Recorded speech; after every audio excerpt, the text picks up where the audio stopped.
मैं हूँ दृष्टि और आज हम चल रहे एक नए सफर पर, इतिहास के उस पन्ने को देखने जहाँ मुगल सल्तनत की यादें हैं, वास्तु और शिल्पकला के बेजोड़ नमूने हैं जो दर्शनीय हैं और लाखों लोगों के आंखों में बसे हैं। जी हाँ, हम बात कर रहे हैं हुमायूं के मकबरे की। अब मैं पहुँच चुकी हूँ राजधानी दिल्ली के पूर्वी निजामुद्दीन स्थित हुमायूं के मकबरे पर।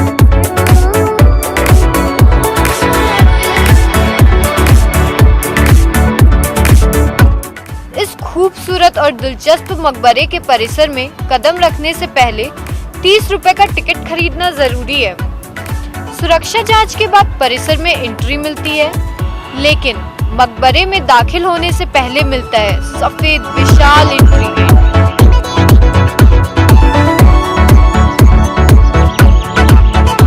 तो फ्रेंड्स, अब हम आ गए हुमायूं के मकबरे पर और चलिए अब हम अंदर चलते हैं। यहाँ देश विदेश के सैकड़ों पर्यटकों की मौजूदगी इस जगह की अहमियत का एहसास दिलाती है।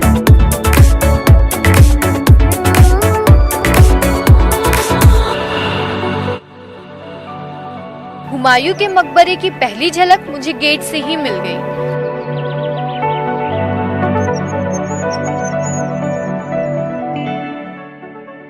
वाओ, सचमुच बेहद बेमिसाल और अद्भुत है यह मकबरा।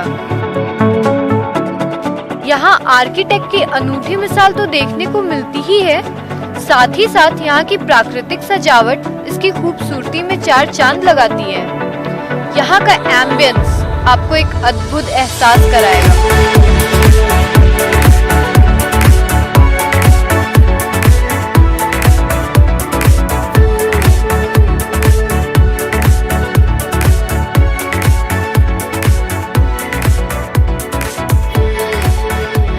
यहाँ आने वाले सारे सैलानी इस मनोरम दृश्य को अपने कैमरे में कैद कर लेना चाहते हैं।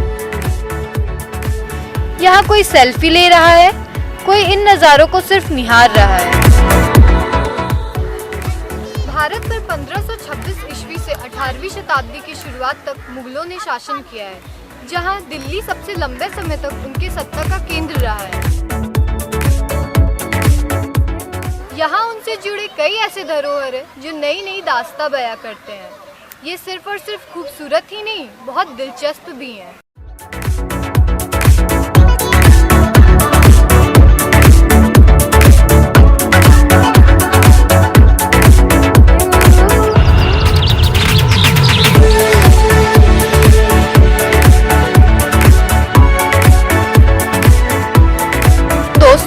इस बेमिसाल मकबरे की सैर कराने से पहले मैं आपको इसके ऐतिहासिक और हरियाली से भरपूर बाग की सैर पर ले चलती हूँ।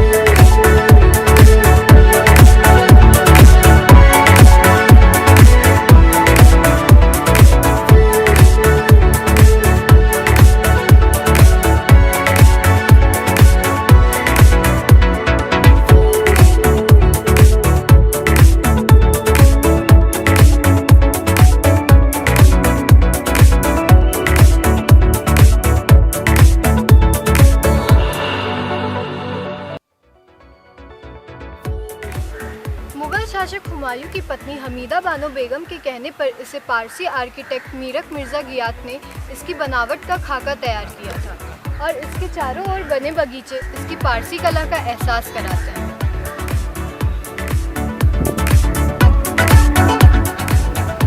तीस हेक्टेयर में फैले इस मकबरे के 13 हेक्टेयर क्षेत्र में बाग है।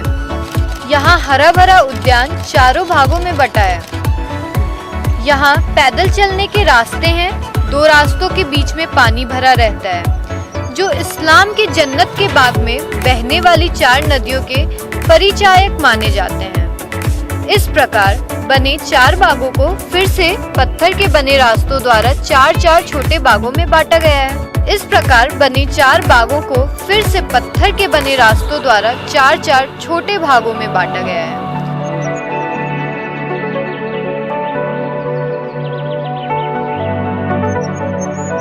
इस प्रकार कुल मिलाकर 36 भाग बनते हैं। केंद्रीय जल नालिका मुख्य द्वार से मकबरे के पास से नीचे तक जाती है। और दूसरी ओर से फिर निकलती हुई प्रतीत होती है।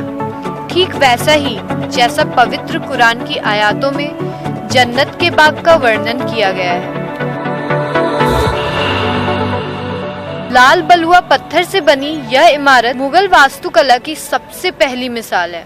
इतिहासकारों का दावा है कि किसी मकबरे के चारों तरफ गार्डन का प्रचलन इससे पहले कभी नहीं हुआ और इसके बाद ही सम्राटों को बाग के बने मकबरे में दफन करने की परंपरा शुरू हुई और इसी के साथ भारत में 4 बाग शैली का उदय हुआ।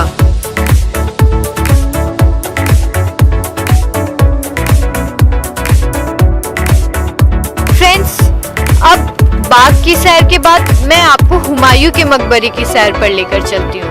इतिहासकारों के मुताबिक यहाँ हुमायूं के अलावा उनके परिजनों के करीब 150 कब्र मौजूद हैं, जिनमें बाबर और इसाक खां का मकबरा भी शामिल।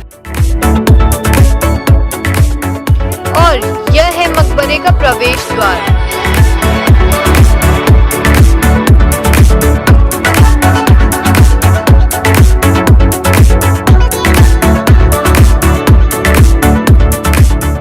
यहाँ हुमायूं के कब्र के साथ साथ करीब 150 लोगों की कब्र मौजूद है, जिनमें उनकी पत्नी हमीदा बानो और नजदीकी परिजनों के कब्र शामिल है, जबकि दरबारियों की कब्र इस गुंबद के बाहर है।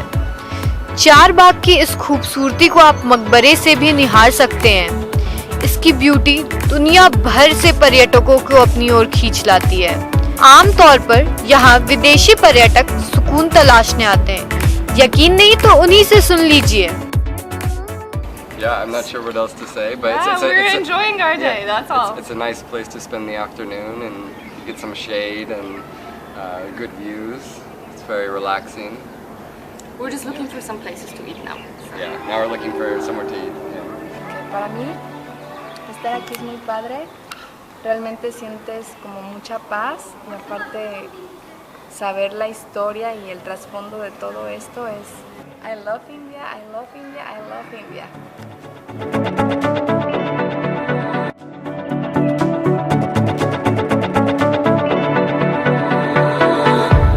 इस बुलंद और बेमिसाल मकबरे को तैयार करने के लिए विदेशों से खास तौर पर आर्किटेक्ट बुलाए गए थे। इनमें उज्बेकिस्तान, अफगानिस्तान और भारत के कई बड़े आर्किटेक्ट शामिल थे।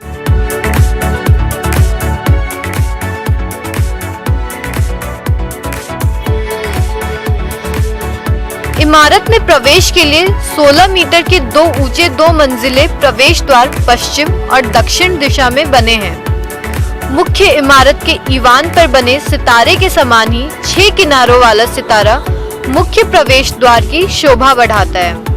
मकबरे का निर्माण मूल रूप से पत्थरों को गारे चुने से जोड़कर किया गया और उसे लाल बलुआ पत्थर से ढका गया है। इसके ऊपर पच्चीकारी फर्श की सतह, झरोखों की जालियां, दरवाजे की चौखट और छज्जों के लिए सफेद संगमरमर का प्रयोग किया गया।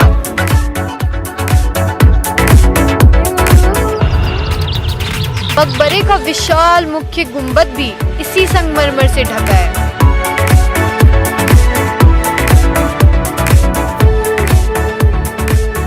मकबरा 9 मीटर ऊंचा मूल चबूतरे पर खड़ा है। इस वर्गाकार चबूतरे के कोने को छांटकर 8 कोण का आभास दिया गया है। इस चबूतरे की नींव में 56 कमरे बने हैं, जिनमें ही 100 से अधिक कब्र दफन हैं।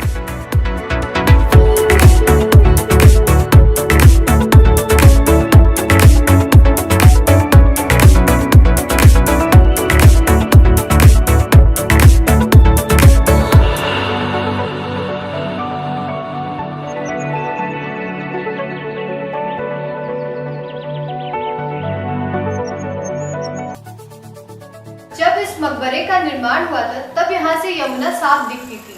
मुगल काल में भारतीय उपमहाद्वीप का पहला मकबरा होने के कारण बाकी सारे मकबरे भी इसी तर्ज पर बनाए गए हैं। यहाँ तक कि आगरा का लाल किला और ताजमहल भी इसी तर्ज पर बनाया गया है। फारसी वास्तुकला से प्रभावित यह मकबरा 47 मीटर ऊंचा और 300 फीट चौड़ा है। इमारत पर फारसी बलबुअस गुंबद बना है, जो सबसे पहले सिकंदर लोधी के मकबरे में देखा गया था। गुंबद के ऊपर 6 मीटर ऊंचा पीतल का किरीट कलश स्थापित है और इसके ऊपर चंद्रमा लगा हुआ है, जो तैमूर वंश के मकबरे में मिलता है। गुंबद दोहरी परत में बना है। बाहरी परत सफेद संगमरमर से ढका है और अंदरूनी परत गुफानुमा बनी है। गुंबद पर उजले और काले संगमरमर और पीले बलुआ पत्थर से पच्चीकारी का काम किया गया है। ये रंगों का संयोजन इमारत को एक अलग रूप देता है। बाहर से बेहद सरल दिखने वाली इमारत की आंतरिक बनावट जटिल है। सम्राट हुमायूं की असली समाधि ठीक नीचे के कमरे से बाहर जाने का रास्ता है। इसके ठीक ऊपर दिखावटी किंतु सुंदर अनुकृति बनाई हुई है।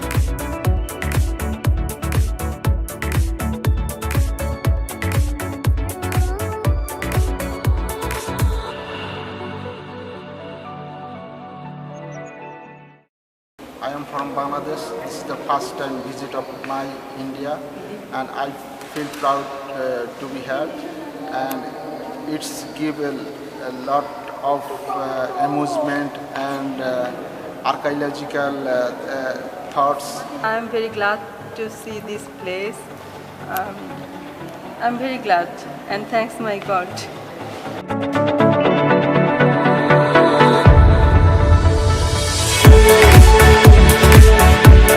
1993 में यूनेस्को के वर्ल्ड हेरिटेज साइट में शामिल इस मकबरे का निर्माण हुमायूं के निधन के 9 साल बाद 1565 में हुआ। 20 जनवरी 1556 में हुमायूं के निधन के बाद से ही इस मकबरे का काम शुरू हो गया था। 9 साल में तैयार हुए इस मकबरे को बनाने में करीब 15 लाख रुपए खर्च हुए।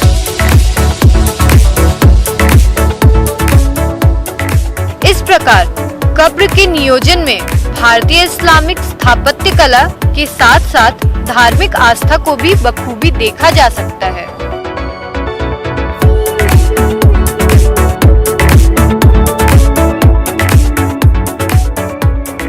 जगहों में से है जो मुगल हमें देके गए हैं, वो काफ़ी कुछ लेके गए हैं। उन कुछ जगहों में से है जो ये हमको देकर गए हैं। पहली बात, ठीक है, बहुत ज़्यादा स्पेशियस है, ठीक है, और काफ़ी सारी अलग अलग धर्म की चीज़ें दिखी। जैसे यहाँ पे काफ़ी सारे मॉस्क हैं। यहाँ बैक साइड पे मैंने सिखों का भी कुछ देखा, ठीक है। आर्किटेक्चर का तो जवाब ही नहीं।